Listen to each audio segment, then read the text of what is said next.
There's a lot of people think like the end of the cycle, whether it's the crypto cycle, the business cycle, whatever, is this year, because normally it's 4 years. From what you look at, what I look at, that doesn't seem to be the case. We haven't even picked up, so we haven't had a cycle yet.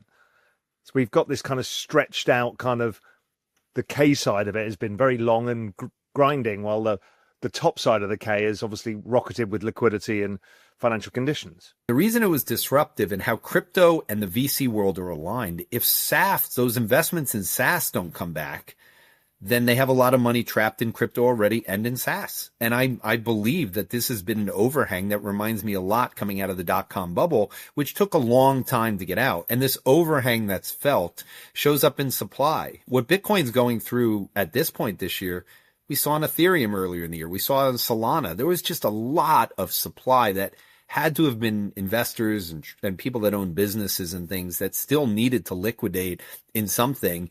And only now do I think, between the PMIs and the Fed cutting rates, that we're actually going to see that go up.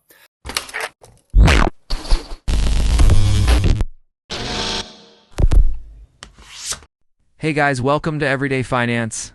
Even though the majority of the globe still anticipates a slowdown in stress, the global economy is entering one of the most ignored stages of the cycle as central banks start lowering rates and liquidity subtly reappears.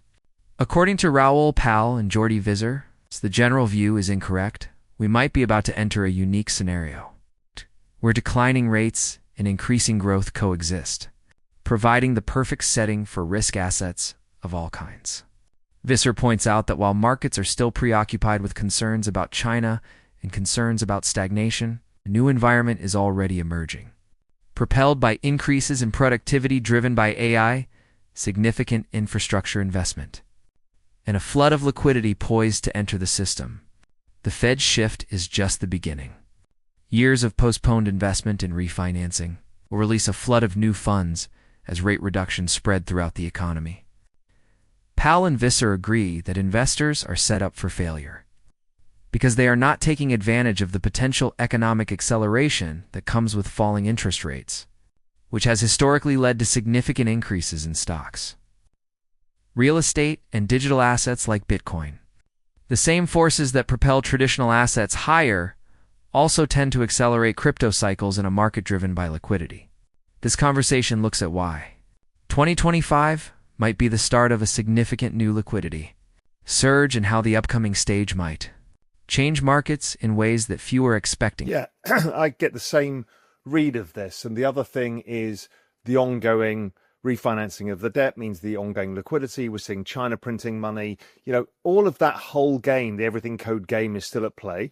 One of the things that's happening right now is the government shutdown, which means that the Treasury can't spend the Treasury General Account, which is actually the only straightforward liquidity mechanism they've got, because they aren't using the balance sheet and the reverse repos drain. So the moment the government shutdown opens up, then liquidity starts pouring in. And then we've got the change to the SLR coming, and then the reserve requirements to banks next year. I mean, there's a shit ton of this stuff that's kind of orchestrated to allow liquidity to flow. Yeah, and even though it won't be QE, the reality is QT is ending. The Fed's balance sheet is going to at minimum stay the same, but you're going to have less of the duration selling, more of the money in the front end. And again, I think it just, it's more liquidity. You don't have to call it QE, but it's like, okay, that money's going to get levered up. I mean, it's a fractional reserve banking system. It's going to get levered up. So, and what impact, I'm trying to think this thing through, impact the government shutdown has. My guess is they won't re-employ all of the people that are furloughed. Yeah, that is potentially a shock. And I think Scott Bessent certainly would like that, because it forces the Fed to cut faster, which he needs because of the K-shaped economy. Yeah, and I think that's where they're going to try to err on the side of the government employees, which, again, if people don't realize, I mean, you're talking about one of the largest employers in the country. That And was the growth in the jobs numbers. It's been government. absolutely. And I mean, if people don't know it, I mean, you're talking as much as Amazon holds, the government has 20 times the size of Amazon. So it's like when you go through the numbers, guys, I mean, and that doesn't include the contractors and the people that are associated. That's just the pure government employees. So I think we all realize that there needs to be a lot of innovation in there. And I think the job situation, they're going to force it out of the public sector and into the private sector. And that's not a good game for job creation to be doing that and moving through it. And so again, I agree with you. I just don't think this is going to be an environment where job creation is going to happen. And without job creation, it's very difficult for me to get to the point that inflation is going to happen, and very difficult when the inequality is there, because at the end of the day, inflation has a component which is driven by the median voter and the median person in the economy. And that's when you get into this. The wealthy people don't spend more money because stocks are going up, or they don't go to the supermarket and buy more of goods. It's still a volume game. And if the average person can't afford their groceries the same way, it actually has a negative or deflationary. It offsets the thing. So the inequality to me is a very deflationary thing as well. And so I think it reinforces. So that puts 2026 as a very strong year potentially for asset prices and economies, right? Because we've got kind of everything swimming in the same direction. Yeah, I think the part that's been left out this year will participate next year. I've kind of called next year the year of things that people don't want to invest in, to be honest with you. So the Mag 7 to me, I view them as having trouble out over the next 3 to 5 years. I don't see them being in a good situation, just based on my own views around AI, and this all differs for people. But I think that a diffusion index like the PMI is really about, 60% of companies finally benefiting. Well, between rate cuts coming, that helps a lot of companies. Between obviously the margin benefits that are coming from the companies that have been investing in AI, they're going to do well. But the infrastructure build out is massive. And I will tell you, Raoul, I am shocked every day as someone who spends their entire life writing about artificial intelligence, but also in just simplifying it. And I always start with NVIDIA, and I just start with the amount of power and gigawatts that we need. And it's a very simple equation. How anyone can be negative unless there's inflation. And I'm going to say that. And I don't think without oil prices going sharply higher, which is not part of this, that you can have a inflation environment where wages are under control because we have a weak labor market and where oil's not going sharply higher. Without those two dynamics, even if electricity prices start to go higher, I think the hyperscalers are going to be forced to pay for it. I just see this as the Mag 7 are not the winners, except for NVIDIA and Tesla. I'm very bullish on both of those. I just think the rest of them, the spenders, as I call them, are going to have a hard time, and maybe Apple, but definitely the spenders are going to have a hard time. We'll come on to energy in a sec, but just finishing on the macro side. So there's a lot of people think like the end of the cycle, whether it's the crypto cycle, the business cycle, whatever, is this year, because normally it's 4 years.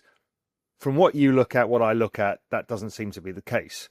We haven't even picked up, so we haven't had a cycle yet. So we've got this kind of stretched out kind of, the K side of it has been very long and grinding, while the top side of the K is obviously rocketed with liquidity and financial conditions.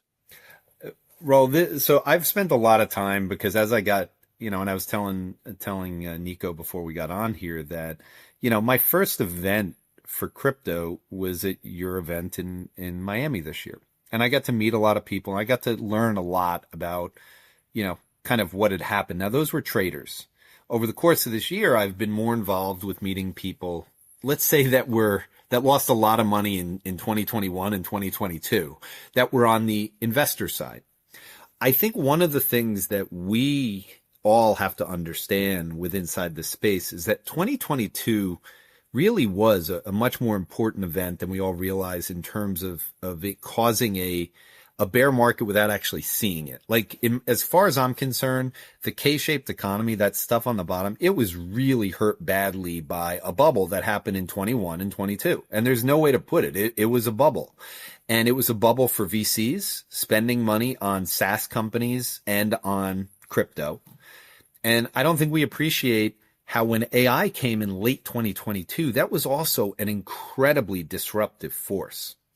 And the reason it was disruptive and how crypto and the VC world are aligned, if SAFs, those investments in SaaS don't come back, then they have a lot of money trapped in crypto already and in SaaS. And I believe that this has been an overhang that reminds me a lot coming out of the dot-com bubble, which took a long time to get out. And this overhang that's felt shows up in supply. What Bitcoin's going through at this point this year, we saw on Ethereum earlier in the year. We saw on Solana. There was just a lot of supply that had to have been investors and people that own businesses and things that still needed to liquidate in something. And only now do I think between the PMIs and the Fed cutting rates that we're actually going to see that go up. Visser begins by concentrating on what he refers to as the silent disruption in the labor market, where automation and artificial intelligence are already changing knowledge-based professions and forcing big companies like Accenture, Walmart, and Amazon to put a hold on hiring. According to him, GDP can increase even if job creation slows down in this early stage of a decoupling between economic development and employment. Raoul Pal concurs, pointing out that this change marks a fundamental departure from the previous economic paradigm and permits corporate profits and margins to increase without the need for additional labor. This could raise equity valuations, but it could also increase inequality and put more pressure on policymakers to take monetary and fiscal action. Here, the macro picture: fewer workers, more profits, and an economy driven more by innovation and liquidity than by labor expansion directly influences markets. And that raises the crucial question: what will the Fed and other central banks do if GDP continues to be strong and inflation continues to decline? I think on the crypto side, we're getting through the supply. And I've spent a lot of time. I heard your interview with Novo, whether it was last week or the week before. And I listened to a lot of the things he said. I actually quoted them a couple times in the past week because he talked about the selling that was happening and how they had. Yeah, I mean, he sold for one OG. What was it? $14 billion. Yeah, I think it was 9. What he said, 9 billion. Yeah, whatever. Yeah, huge number. It was a huge number, and then subsequently, I've heard more and more. And I've heard from most people, and you and I spend our time as macro people, like, who's selling? Where's this coming from? And the reports have been that all of it's been coming from Asia. It hasn't been, it's been mainly from Asia. I've heard China a lot of times, but regardless of where it's from, I also think there's another element of AI that has disrupted at least part of this, and people don't spend enough time. I spent a lot of time on the Bitcoin miners and understanding the relevance they have. They are overwriters constantly. They need to hedge out their supply or what they hold to deal with their earnings. But also in China, you've had a lot of stories going around this year about banning on more mining and cracking down on people. And this is, I know it happened in 2021, but there's been a lot more stories and a lot more reports. And I know from my own investigation in this that this year has been a very scary time for global central banks in terms of what Trump and the administration is doing with stablecoins. And everyone's worried about, is the U.S. now creating a digital economy, which is going to be backed by the dollar, and this is going to be this whole thing. So I think there's been a lot of things with artificial intelligence and with crypto this year which have been disruptive. I think the overhang has been there. And I think most importantly for everyone out there, you've been able to make money in things like NVIDIA and Micron and Chinese stocks and energy stocks and all kinds of semis where you can get 3, 4, 5 baggers, 6 baggers, quantum stocks. Retail's had other places to play this year. And so if crypto's not working, they're really smart. Like, okay, I'll wait till it comes back. When it's easy money again, I'll come back in. So I think that is typical of coming out of a bear market. I think that's typical of wait till we get back into it. And I see it broadening out next year. So I do believe the 4-year cycle myth, which does match up with the S&P and NASDAQ going down, I think that is ridiculous with rates being cut, earnings accelerating, and the build out of CapEx, which is going to be $5 trillion to get to 100 gigawatts by 2030. Unless you're going to bet against that, which a lot of people seem to be hoping is not going to happen, it's going to happen, and that's going to keep the earnings growing. Yeah, I mean, how I frame this is, look, there is a cycle, a business cycle. Like, I mean, you got me to that point where I too don't believe there's recessions. I don't think they're possible, which is still very contentious to most people. But there's a lot of thought behind that. That's not just a statement, put from thin air. And so we do get some liquidity slowdown, business cycle slowdown, and that happens in, let's say, 27 mainly, whenever it is, end of 26, 27. the next cycle, I don't think the drawdowns will be big. It's like 2012, 2013. Your kind of NASDAQ fell like 20% or so, went sideways for 6 months and then took off like a fucking rocket ship. Yep. That's what I fear is about to happen. That we're about to go into a full, spectacular, beautiful bubble. But next time around, into 2030 is going to be something quite spectacular. Yeah, I'm on the same page, although I have one eye open. So I've spent a lot of time trying to figure out in my mind when we get to the point where humanoids are real. And when I mean real, I mean where it's a foregone conclusion that 5 years from now, there's going to be millions of them out there. Abundance is a very scary thing to me. And I've had to come to terms with what it actually means. And for me, because it's very bad for labor, it's very bad for politics and society. And how do you get through this whole identity breaking thing, which I'm sure you've either thought about or you've had people on which have talked about it. And I've kind of come to the conclusion that when people say, well, there has to be a form of UBI, I actually think, and I don't know who said this first, but someone, when I was really doing my research on Bitcoin, said Bitcoin's all about time. You have to understand you're getting your time back.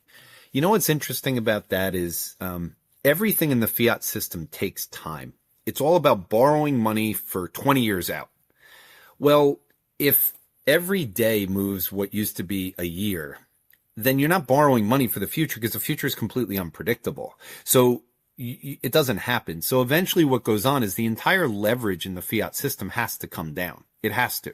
If the money's moving into stable coins, what's replacing, and this is going to get into something which I'm sure you've had charts of before, but remember how back in the early 2000s, we would look at the money velocity chart and you had to get money velocity up. Yeah. Well, with AI agents, you know what's going to happen? The velocity of money is going to go through the roof. Same with stable coins. Those two combined, a velocity. That's what I mean, is that the AI agents will be trading stable coins so fast. The other engine, the other fiat system, the one that has cycles, and the reason so people get, I don't think there's recessions, is because I believe the economy is now 70% the digital economy, 30% the fiat in terms of growth rates, but the size of the fiat system is still much bigger than the digital one. And so the cycles still exist in the fiat system. We're seeing that with commercial real estate. We're seeing it just doesn't matter as much because it's not as important as it used to be. And because those digital companies don't have debt, so they can't blow up. I mean, that's point number one. That's the most important thing. As the conversation goes on, Raoul, Pal, and Jordi Visser come to the same conclusion. Regulating and increasing liquidity is more important for the next stage of policy than combating inflation. According to Visser, the Fed will keep lowering interest rates. Other central banks will do the same. And new government spending initiatives will add even more liquidity to the world economy. Powell continues, the combination of significant Treasury spending, slower quantitative tightening, and impending regulatory changes will effectively flood markets with cash, even in the absence of an official return to quantitative easing. At this point, the prognosis becomes extremely positive because risk assets, particularly those motivated by narratives and network effects, find explosive fuel when liquidity increases but growth stays constant. In the past, conditions with declining real yields, more liquidity, and growing institutional participation have caused Bitcoin, Ethereum, and the larger cryptocurrency market to soar. There are already early indications of this. Global liquidity indicators are rising. China is relaxing again, and Treasury spending is expected to restart following the closure. Every significant cryptocurrency bull market has historically started at comparable times when authorities unlock the supply of liquidity to spur expansion. Pal and Visser's point is clear whether you're following equities, commodities, or digital assets. The system as a whole is driven by liquidity. If they are correct, there may be a coordinated surge in global markets over the coming months. With Bitcoin once again in the forefront,